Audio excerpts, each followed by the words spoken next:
বান্দারে যদি দুশ্মন বেড়ে যায়, আত্মীয়র ভিতরও দুশ্মনের সৃষ্টি হয়ে যায়, রক্তের মানুষও যদি তোর সাথে জুলুম করে, বেঈমানি করে, মন ছোট করিস না।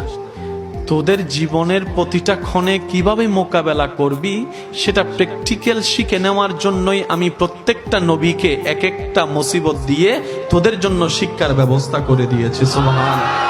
তোদের উপর যখন আপনরা বেশি কষ্ট দিবে, জুলুম করবে, ইউসুফ নবীর জীবনীটা একটু খেয়াল করিস। ইউসুফ নবীর জীবনীটা একটু খেয়াল করিস। ওনার আপন রক্তের ভাইয়েরা কি পরিস্থিতি ওনাকে করেছিল যে কূপের মধ্যে ছোট বাচ্চাকে ফেলে দিয়েছে, কিন্তু আমি রব তাদের সে প্ল্যানিংটাকে নষ্ট করে দিয়ে, যারা ওনাকে কূপে ফেলে ধ্বংস করে দিতে চেয়েছিল, আমি সেই ইউসুফকে মিশর পর্যন্ত পৌঁছাই দিয়েছি। জগৎ ওনাকে অপরাধী ভেবে, অপরাধী মনে করে জেলখানায় বন্দী বানিয়েছে। ওনার ধৈর্য শুকরের কারণে আমি আল্লাহ ইউসুফ নবীকে রাজার সিংহাসনে বসিয়ে দিয়েছি।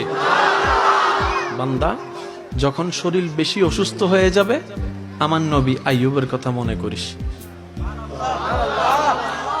যখন তোর মানসিক যন্ত্রণা একটু বেশি বেড়ে যাবে, আমার নবী ইব্রাহিমের কথা একটু মনে করিস। যখন তোর দিক চতুর রাস্তা বন্ধ হয়ে যাবে, চতুর্দিকে তুই অন্ধকার দেখবি, তখন আমার নবী ইউনুসের কথা একটু মনে করিস। আর একটু জোরে বলেন না সুবহান আল্লাহ। ও আমার বান্দা, তোদের জন্য প্রত্যেকটা নবী রাসূলের জীবনীতে আমি আল্লাহ শিক্ষার ব্যবস্থা করে দিয়েছি।